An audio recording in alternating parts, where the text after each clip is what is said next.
السلام علیکم ورحمۃ اللہ وبرکاتہ والصلاۃ والسلام علیک یا رسول اللہ والصلاۃ والسلام علیک یا حبیب اللہ وعلی آلک واصحابک یا نور اللہ صلی اللہ تعالی علیہ وسلم۔ ناظرین اکرام، الحمدللہ ماہ سفر المظفر کے مہینے کی آمد ہو چکی اور یہ مہینہ ہمارے سروں پر سایہ فگن ہے، اور یہ مہینے کی کل انشاءاللہ تعالی 13 تاریخ واقع ہونے والی ہے۔ تو اسی ضمن میں اس ماہ سفر المظفر کے تعلق سے اور اس کی کل جو 13 تاریخ واقع ہونے والی ہے اس تعلق سے جو لوگوں میں غلط باتیں اور باطل عقائد اور غلط نظریات و خیالات ہے، لہذا یہ تمام باتوں کے رد میں آج آپ کے سامنے چند باتیں گوشِ گزار کرنے کی سعادت حاصل کر رہا ہوں۔ اکثر و بیشتر لوگ محرم الحرام کے مہینے کو اور بالخصوص سفر المظفر کے مہینے کو لوگ بڑا نحوست بھرا تصور کرتے ہیں، اور سفر المظفر کی ان 13 تاریخوں کو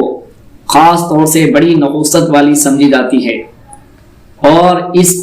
سفر المظفر کے مہینے میں لوگ مکان تعمیر نہیں کرتے، لوگ سفر نہیں کرتے، لوگ شادی بیان نہیں کرتے، لوگ کاروبار کا آغاز نہیں کرتے۔ وہ یہ سمجھتے ہیں اگر اس مہینے میں شادی کریں گے تو لہذا برا انجام ہوگا، اگر کاروبار کریں گے تو نقصان ہوگا، سفر کریں گے تو حادثہ درپیش آئے گا، وغیرہ وغیرہ ایسے باطل نظریات و خیالات رکھتے ہیں، جبکہ اسلام میں اس کی کوئی اصل نہیں ہے۔ اور ایسی جو کہ توہم پرستی، اوہام باطلہ یا اعمال رذیلہ،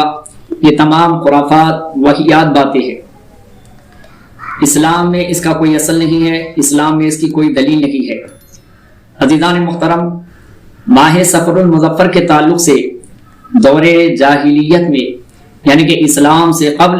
عرب کے لوگوں کا یہی طریقہ کار تھا اور یہی تصور تھا، یہی خیال تھا کہ ماہ سفر المظفر کے مہینے کو وہ منحوس تصور کیا کرتے تھے۔ عرب کے لوگ اکثر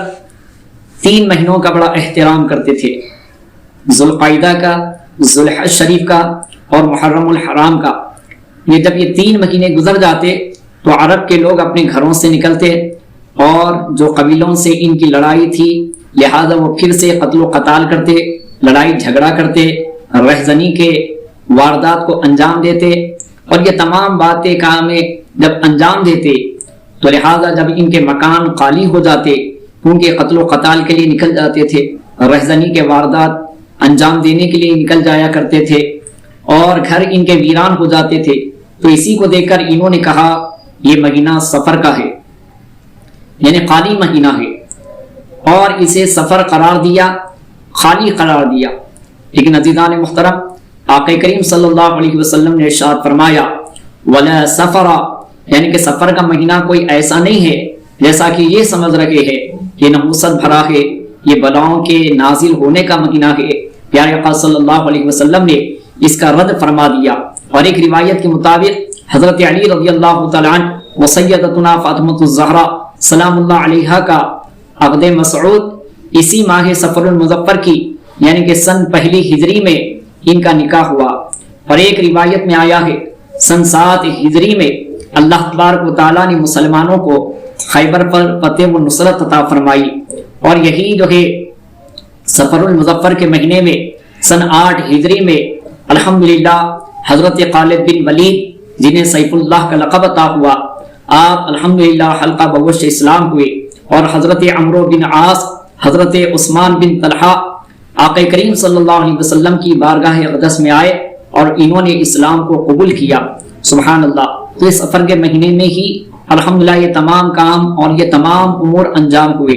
تو ماہ سفر المظفر کا مہینہ اسے مظفر کہا گیا، کامیابی کا مہینہ کہا گیا، اور بہت ساری اللہ تعالیٰ نے غزوات میں فتح و نصرت عطا فرمائی، اور بہت سارے جنگوں میں اللہ نے مسلمانوں کو فتح و نصرت عطا فرمائی، اور آقا کریم صلی اللہ علیہ وسلم نے ولا سفر فرما کر الحمدللہ سفر المظفر کی الحمدللہ عظمت کو اجاگر کیا، اور کہا کہ سفر کا مہینہ منحوس نہیں ہے، اور اس کو جو لوگ دور جاہلیت کی سمجھایا کرتے تھے آقا کریم صلی اللہ علیہ وسلم نے ارشاد فرما کر ان تمام بدشگونیوں کا رد فرما دیا۔ تو لہذا عزیزان محترم، سفر المظفر کا مہینہ کامیابی کا مہینہ ہے، اور رہی اس کی جو 13 تاریخ جسے 13 تیزی کے نام سے لوگ یاد کرتے ہیں، لوگوں کا یہ نظریہ ہے کہ اس 13 تاریخ کو اس مہینے کی تمام بلائیں نازل ہوتی ہے، تو لوگ جب یہ 13ویں شب لگ جاتی ہے تو رات میں سوتے وقت اپنے سرانے تیل، چاول اور دیگر جو ہے خورد و نوش کی چیزیں رکھ کر کے سوتے ہیں، پیسے رکھ کر کے سوتے ہیں، انڈے رکھ کر کے سوتے ہیں، تیل رکھ کر کے سوتے ہیں، دال رکھ کر کے سوتے ہیں، اور یہ سمجھتے ہیں رات بھر بلائیں اس میں نازل ہوگی، اور جب صبح میں سائل آئیں گے، جب فقیر لوگ آئیں گے 13 تیزی کرو کہہ کر صدا لگا کے، تو ہم انہیں یہ دے دیں گے، تو یہ ساتھ میں یہ تمام خورد و نوش کی چیزیں چلے جائے گی، تو ساتھ ہی ساتھ وہ بلائیں بھی چلے جائے گی۔ اسلام میں اس کی کوئی اصل نہیں ہے، اس کی کوئی دلیل نہیں ہے، اور یہ باطل نظریات و خیالات ہے۔ عزیزان محترم، صدقہ دینے کا یہ طریقہ نہیں ہے کہ رات پر ہم رکھے اور اس کے بارے میں یہ تصور کرے کہ اس میں بلائیں نازل ہو گئی، جب یہ چلی جائیں گی تو بلائیں بھی چلی جائے گی، ایسا نہیں ہے۔ صدقہ بلاؤں کو ٹالتا ہے، لیکن صدقہ دینے کا یہ طریقہ نہیں ہے۔ صدقہ آپ دے تو سیدھے ہاتھ سے دے تو بائیں ہاتھ کو خبر نہ ہو، صدقہ اس طریقے سے دینا چاہیے۔ اور رہی بات 13 تیزی کی کوئی اصل نہیں ہے، صدقہ آپ کرنا ہے تو کسی بھی تاریخ میں کسی بھی مہینے میں آپ الحمدللہ صدقہ دے سکتے ہیں۔ اور آخری اس کے تعلق سے ایک بات کہ لوگ آخری چہار شنبہ جو سفر المظفر کا آخری بدھ ہوتا ہے، جسے آخری چہار شنبہ کہتے ہیں، اس کے بارے میں بھی لوگ جو ہے یہ کہتے ہیں کہ اس دن سرکار مدینہ علیہ السلام کو صحت ہوئی، آپ جو ہے الحمدللہ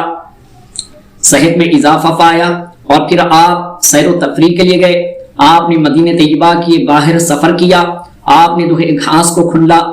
اور اسی ضمن میں لوگ جو ہے سیر و تفریح کے لیے جاتے ہیں، خوشیاں مناتے ہیں، گھاس کو کھنلتے ہیں۔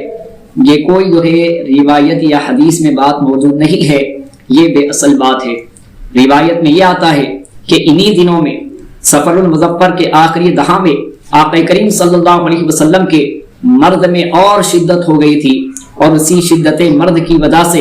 12 ربیع الاول کو یعنی کہ آقا کریم صلی اللہ علیہ وسلم نے مثال ظاہری فرمایا ہے۔ تو اسلام میں آخری چہارشنبے کی بھی کوئی اصل نہیں ہے، اور ساتھ ہی ساتھ لوگ اور بہت سارے غلط باتوں میں، اوہام پرستی میں اور باطل اعمال رذیلہ میں لوگ ملوث ہے۔ کوئی چھینک کو برا سمجھتا ہے، کوئی اپنے کسی کام سے جا رہا ہے، بلی اگر آڑے آ گئی تو لوگ جو ہے واپس آ جاتے ہیں کہ بلی نے میرا راستہ کاٹ دیا، اب کام بننے والا نہیں ہے، یعنی کہ بدشگونی لی، جبکہ اسلام میں بدشگونی لینا حرام ہے، اور نیک فعل لینا یعنی کہ الحمدللہ اچھا سمجھنا یہ مستحب قرار دیا گیا ہے۔ عزیزان محترم، اسی طریقے سے لوگ لڑکیوں کے پیدا ہونے کو منحوس تصور کرتے ہیں، اور بیوہ عورت کو خوشی کے یعنی کہ دعوتوں کے موقع پر آنا جو ہے برا سمجھتے ہیں۔ اسلام میں اس کی بھی کوئی اصل نہیں ہے۔ لڑکیوں کے پیدا ہونے کو یا بیوہ عورت کو منحوس تصور نہیں کیا جانا چاہیے۔ ہمارے لیے برکت والا دن، برکت والا وقت وہ ہے جس میں ہم اعمال صالحہ کریں اور نیک اعمال کو انجام دے، اور ہمارے لیے افلاس بھرا دن، نحوست والا دن وہ ہے کہ جس دن ہم اللہ کی نافرمانی کرے، جس دن نمازیں ہم سے قضا ہو جائے، جس دن ہم بہت سارے گناہ کرے، وہ ہمارے لیے دن افلاس کا اور نحوست کا دن ہے۔ لہذا آخری بات آقا کریم صلی اللہ علیہ وسلم نے آقا کریم صلی اللہ علیہ وسلم نے لڑکیوں کی ولادت کو بلکہ آپ نے الحمدللہ اس پر خوشخبری و بشارت عطا فرمائی۔ لہذا حدیث پاک کا مفہوم یہ ملتا ہے کہ عورت کو پیارے آقا صلی اللہ علیہ وسلم نے جو مقام و مرتبہ عطا کیا ہے، الحمدللہ کسی مذہب نے عورت کو مقام نہیں دیا۔ فرمایا اگر عورت لڑکی کی شکل میں تمہارے پاس ہے تو اللہ تعالیٰ کی رحمت ہے،